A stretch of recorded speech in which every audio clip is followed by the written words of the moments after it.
성경 66권이 있지만 모든 성경이 똑같이 잘 읽히는 것 같지는 않습니다. 예를 들어서 모세오경은 성경 첫 5권이기 때문에 익숙하게 읽히고요. 또 역사서 같은 경우는 또 역사적 진행이 있기 때문에 재밌게 읽을 수가 있습니다. 시편은 또 시가서는 또 우리의 마음을 와닿게 하기에 잘 읽는 것 같습니다. 복음서 같은 경우는 또 예수님의 행적을 기록한 것이기 때문에 우리가 또 즐겨 읽는 성경이기도 합니다. 서신서도 읽기만 해도 은혜가 되는 구절이 얼마나 많이 있습니까? 그러나 유독 성경에서 그 중요도와 분량에 있어서는 절대 처지지 않는데 우리 쉽게 손이 안 가는 성경이 있습니다. 그 장르가 바로 선지서입니다. 특별히 이사야, 예레미야, 에스겔서 같은 경우는 분량도 상당히 많습니다. 그나마 이사야는 전반부에는 하나님의 심판과 하나님의 어떤 공의에 대해서 말씀하지만 후반부에 가서는 회복에 대한 메시지, 은혜에 대한 메시지가 있으니까 읽을만 합니다. 에스겔서도 마른 뼈의 환상같이 회복에 대한 메시지가 있습니다. 그러나 유독 이 예레미야서는 52장이나 되고요. 그리고 부록으로 알려져 있는 우리 예레미야 애가서도 있지 않습니까? 사실 분량은 엄청난데 우리 읽다 보면 예레미야 애가서 울다가 끝날 것 같지 않습니까? 그러다 보니까 이 예레미야서는 그 분량이나 중요도에 비해서 우리가 쉽게 손이 잘 안 가는 성경 중에 하나인 것 같습니다. 오늘 살펴볼 성경이 바로 예레미야서입니다. 예레미야는 요시야로부터 시작해서 예루살렘이 멸망하기까지 남유다의 5 왕들을 지켜보았던 예레미야가 기록한 책입니다. 이 당시 국제 정세를 보면 이미 북이스라엘은 아수르에게 멸망당한 상태고요.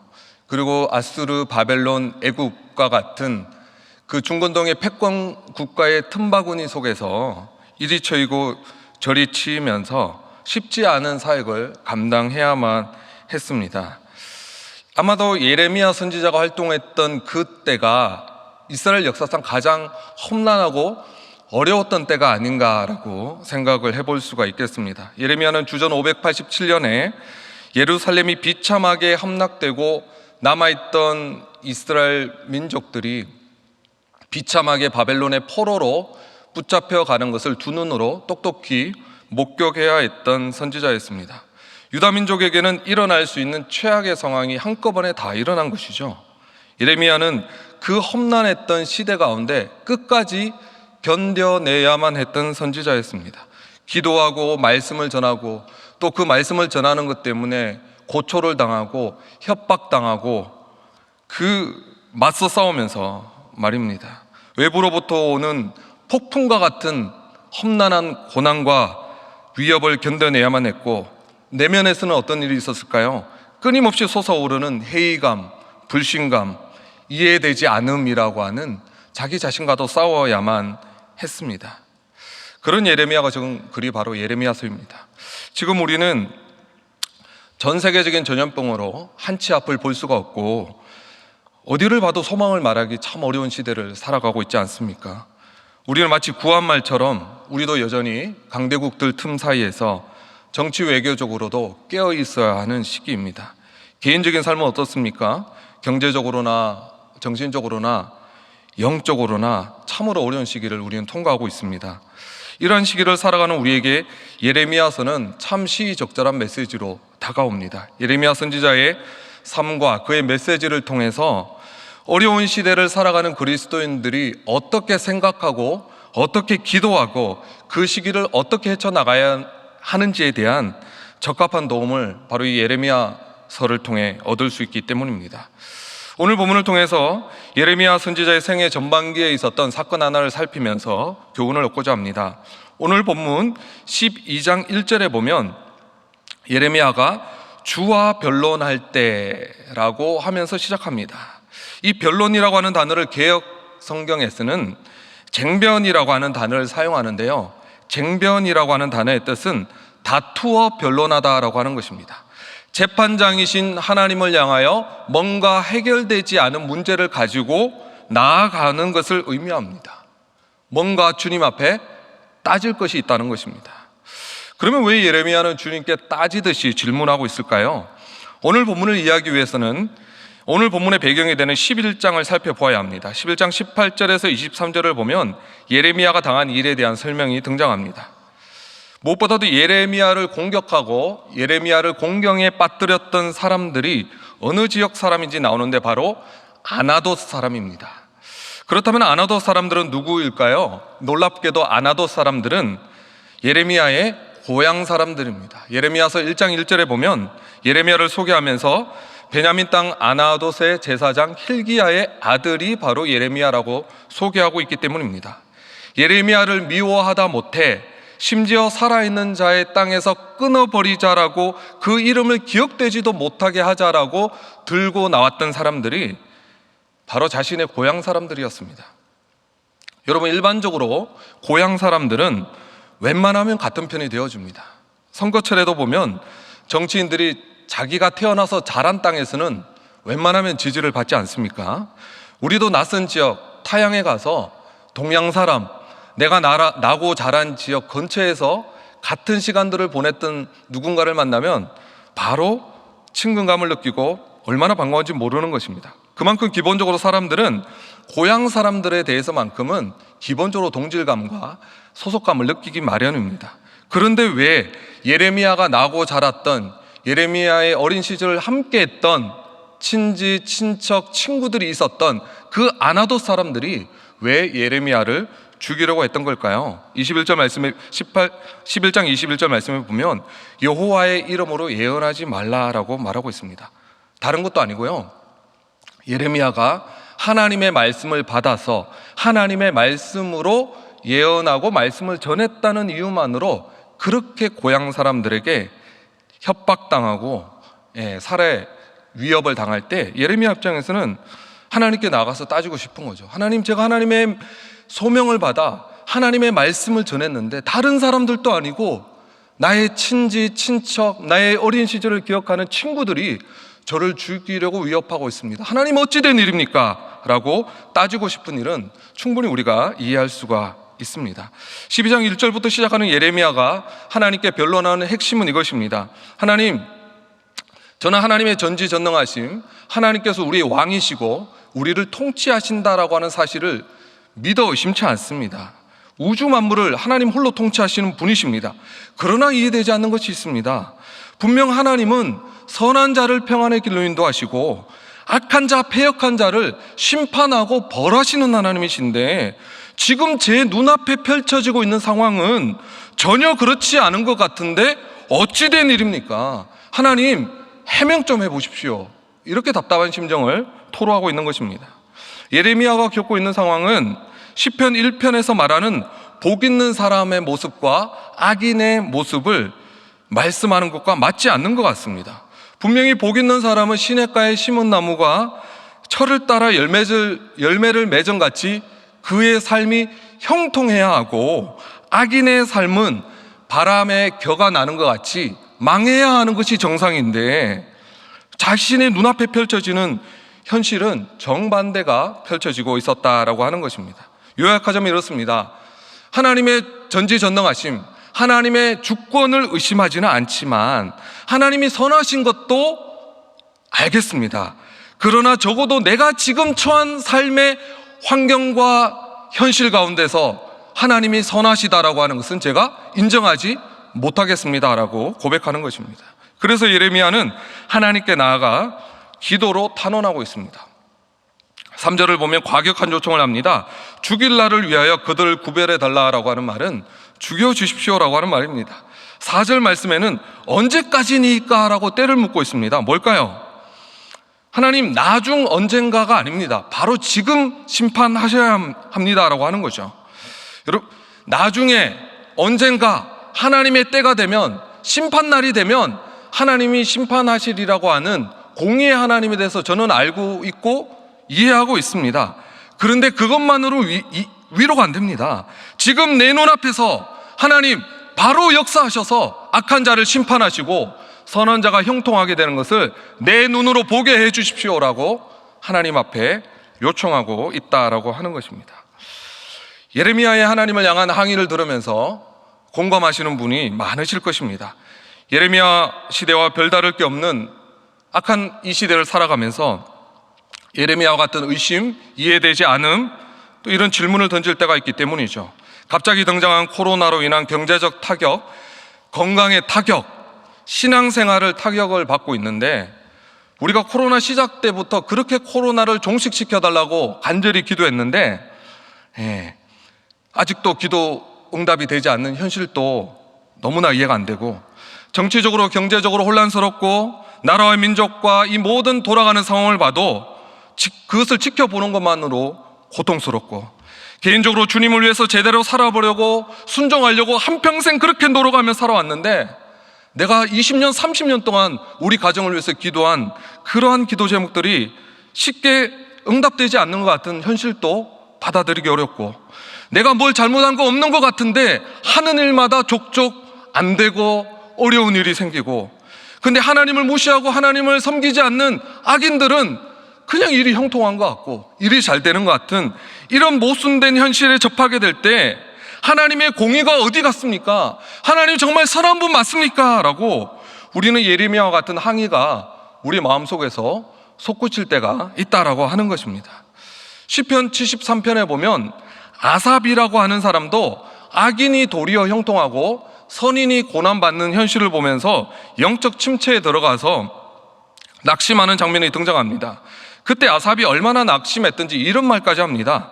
시편 73편 12절에 보면 내가 내 마음을 깨끗하게 하며 내 손을 씻어 무죄하다 한 것이 실로 헛되도다. 이게 무슨 말이죠?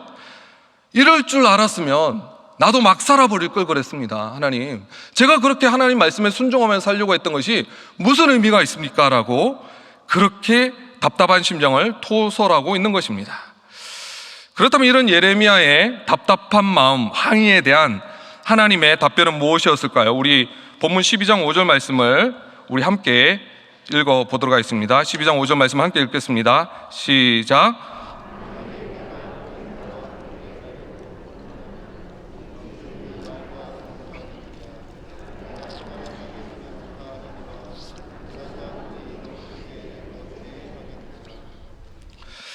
예레미야는 하나님의 대답을 듣고 싶어서 하나님께 질문했는데 도리어 하나님의 질문을 받는 처지가 되었습니다. 왜 하나님은 동문서답과 같은 말씀을 하셨을까요? 먼저 우리가 기억해야 되는 것은 하나님께서 우리의 모든 질문에 즉각적으로 응답하실 의무는 없으시다는 거죠. 또한 우리의 진정한 위로는 단순히 감성적인 위로나 마음의 위안을 받는 것이 아니라 우리의 현실을 제대로 자각하고 진리에 직면함으로써 온다라고 하는 거죠. 하나님께서는 대답 대신 질문을 통해서 우리를 깨우치시고 방향을 재설정하게 하시고 생각을 재설정하고 전환케 하심으로 하나님의 큰 시각에 우리의 시선을 집중케 하심으로써 원래의 위치와 마땅히 생각해야 될 분량을 생각하게 하심으로 말씀해 주셨다라고 하는 것입니다. 동일한 대답을 욥기에서 찾아볼 수 있습니다. 욥이 이해할 수 없는 극심한 고난 가운데 하나님께 질문했을 때 하나님께서는 그 질문에 그대로 대답하시는 것이 아니라 오히려 욥에게 질문하셨죠. 욥기 38장 2절에서 4절입니다.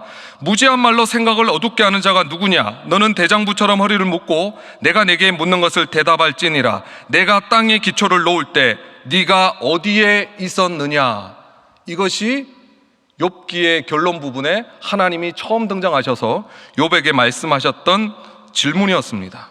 로마서에서도 이미 미리 택하심, 예정에 대해서 사도 바울이 하나님께 질문했을 때 하나님의 대답은 이것이었습니다. 이 사람아, 네가 누구이기에 감히 하나님께 반문하느냐? 지음을 받은 물건이 지연자에게 어찌 나를 이같이 만들었느냐 말하겠느냐. 여러분, 소경들이 코끼리를 만져보고 누구는 뿔을 만지고 누구는 코를 만지고 누구는 다리를 만져보면서 저마다 다른 대답을 했다라고 하는 이야기를 들어보신 적이 있을 것입니다. 우리의 좁고 한계만은 현미경과 같은 작고 작은 눈으로 하나님의 지극히 작은 단편만을 보았을 뿐인데 우리는 너무나 쉽게 우리의 기준으로 하나님을 판단하고 하나님이 이러셔야 합니다라고 말할 때가 있습니다. 그때 하나님께서는 하나님이 보고 계신 천체만원경과 같은 큰 관점과 시야로 우리에게 물어오시는 거죠. 내가 보고 있는 것을 너도 보고 있니? 라고 물어보시는 것입니다. 예레미야가 도저히 이해되지 않은 선한 자가 고난당하고 악한 자가 도리어 형통하고 하나님의 공의가 즉시로 실현되지 않은 현실로 하나님께 따져 물었을 때 하나님이 하신 대답이 이것이었던 것입니다. 아까 5절 말씀입니다. 만일 내가 보행자와 함께 달려도 피곤하면 어찌 능히 말과 경주하겠느냐. 제가 이것을 현대적으로 제가 한번 설명해 보겠습니다. 예레미야를 잠실 주경기장, 육상 경기장 트랙이 꺼져 있는 그쪽으로 아마 데려가신 것 같습니다. 예레미야야, 너 지금 장거리 경주를 뛰어야 돼. 한 1500m 정도 뛰어야 되는데 400m 레인에 서서 한 4바퀴 돌아야 돼라고 전력 질주를 하게 하십니다. 그러면서 예레미야가 4바퀴 다 돌고 이제 나자빠져서 숨을 내쉬고 있을 때 하나님께서 이렇게 말씀하시는 거죠. 예레미야야, 지금 네가 뛴 것은 연습 게임에 불과해. 이제 본 게임 실전이 있는데 다른 곳으로 가지 않겠니? 라고 어디 가냐면 이 경마 경기장으로 가는 거죠. 경마 경기장이 예레미야 말을 타고 달리는 것이 아닙니다. 1레인에 예레미야가 있고 2번부터 8번까지는 그 당시 가장 잘 뛰는 말들이 있는 거죠. 예레미야 당시의 말들이 지금보다 체구가 작았을 것이고 스피드가 좀 느렸을 수도 있지만 적어도 사람보다는 2배에서 3배 정도 빨랐다고 합니다. 그러니까 참 어려운 경기를 가져가 주신 거죠. 뭘까요? 네가 사람과 달리는 경기를 통해서도 피곤해한다면 어떻게 말과 대항해서 달릴 수 있겠느냐라고 말씀하시는 거죠. 5절 후반절에 다시 하나님 질문하십니다. 네가 평안한 땅에서는 무사하려니와 요단강 물이 넘칠 때는 어찌하겠느냐.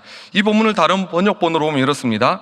만약 네가 장애물이 없는 들판에서도 제대로 설 수 없다면 요단강가의 숲이 우거진 곳을 어찌 헤쳐나갈 수 있겠느냐. 예레미야의 고향 아나돗 지방은 평탄한 지형, 평야였습니다.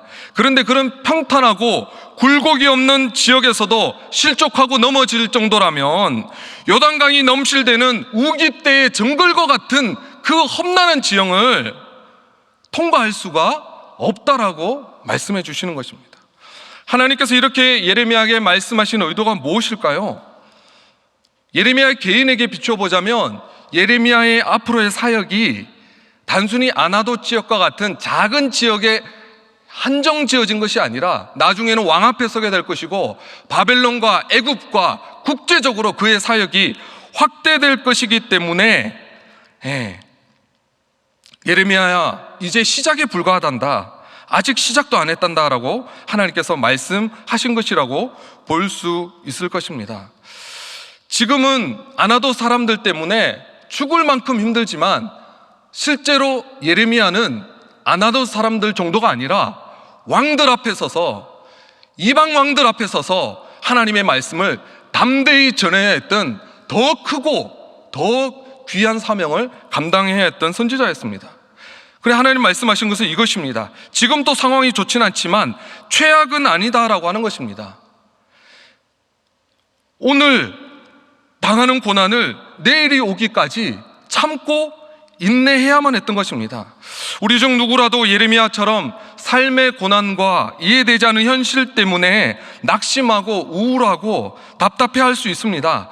그러나 그러한 일들 때문에 하나님이 주신 사명을 이루지 않아서는 안 된다라는 것입니다. 이렇게 작은 일들로 낙심하고 넘어진다면 진짜 본격적인 어려움이 오게 됐을 때, 환란이 오게 되었을 때 어떻게 할 것이냐라고 도리어 예레미야에게 하나님은 반문하고 있다라고 하는 것입니다. 하나님은 예레미야를 위한 놀라운 계획을 가지고 계셨습니다. 결국 예레미야를 어려움에서 구원할 것이고 죽지 않게 하실 것이고 때를 따라 돕는 은혜로 함께 하실 것이었습니다. 그러나 예레미야는 현재적으로 겪는 자신의 어려움 가운데서 믿음으로 반응해야만 했습니다. 예레미야는 말과 경주하기 전에 사람과 경주를 성공적으로 마쳐야만 했습니다.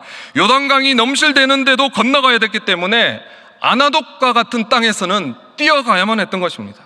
여러분, 우리는 큰일, 대의 명분이 있고 사람들이 다 알아줄 만한 어떤 일을 위해서 현재를 살아가고 있다라고 현재의 중요성보다는 앞으로의 나의 삶이 어떻게 펼쳐진 것인가에서 훨씬 더 관심을 많이 가지고 있습니다. 그러나 지금 내게 맡겨주신 상황을 불평하고 힘들어하고 포기해버리고 낙심해버린다면 다음 단계, 다음 스테이지로 나아갈 수가 없습니다. 지금 내게 있는 작은 트러블과 어려움으로 낙심해버리고 그것을 이길 만한 넉넉한 영적 권력과 훈련을 여기서 하지 않는다면 주님이 진짜 맡기길 원하시는 하나님 나라의 일들을 그때 가서 능히 감당하지 못할 것입니다.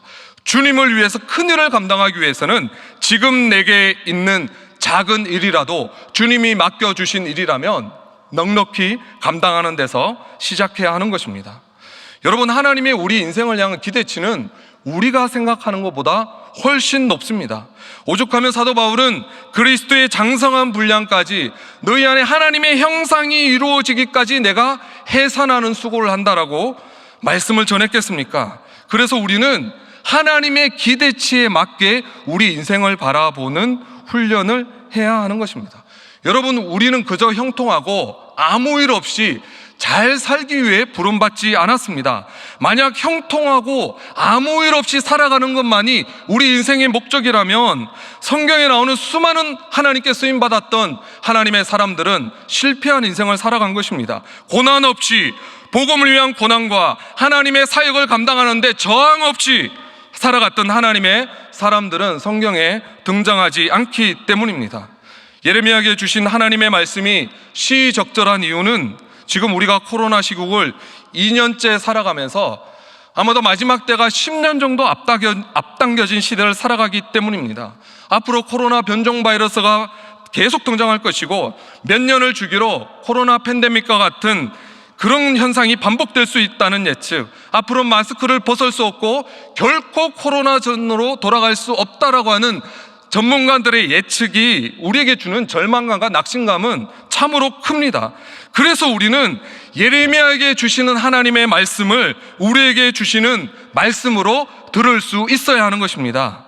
코로나와 같은 작은 전염병 하나만 와도 우리의 믿음이 휘청되고 낙심하고 넘어져 버린다면 앞으로 우리가 당해야 될 현실은 마지막 때로 훨씬 더 한 걸음 더 가까이 가기 때문에 예수 믿는 것 때문에 노골적으로 핍박당하는 그때가 된다면 지금 중국처럼 교회 문을 닫고 예수 믿는 것을 눈치 봐야 되는 시대가 더 많이 오게 된다면 우리가 어떻게 감당할 것이냐라고 하는 것입니다.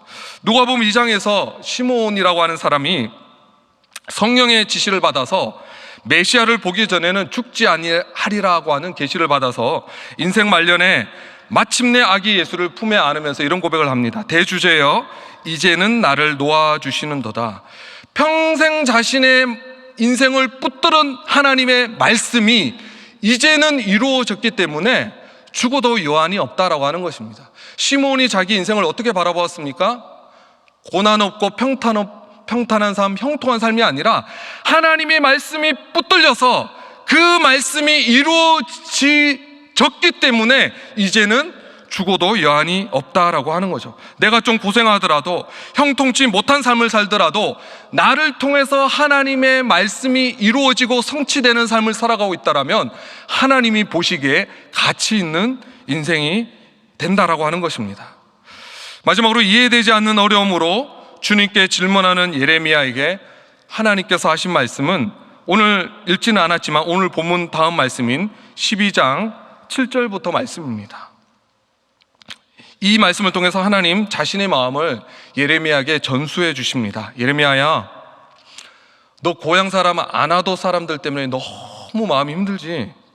그런데 예레미야야, 나는 내가 택한 이스라엘 백성들의 끊임없는 반역과 불순종으로 인해서 얼마나 마음이 아프고 힘든지 모르겠단다 말씀하시면서 이스라엘 백성들을 향한 하나님의 진노와 슬픔과 하나님의 심판의 메시지를 전해 주시는 거죠.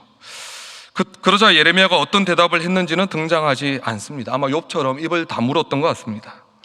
여러분, 이 말씀은 사무엘의 어머니 한나를 떠올리게 만듭니다. 사사시대를 종식시키고 왕정시대를 열었던 사무엘의 어머니 한나가 어떤 사람이었습니까?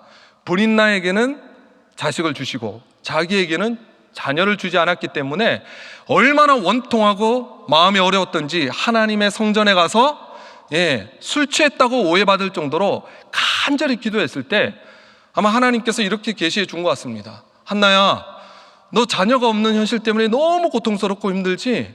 근데 나도 이 각자 소견에 옳은 대로 행하는 이 나의 백성 택한 이스라엘 선민들을 보니 새로운 생명이 탄생하지 않는 것 같은 안타까운 마음과 고통이 있단다라고 하나님의 심정을 한나에게 전수해 준 것 같습니다.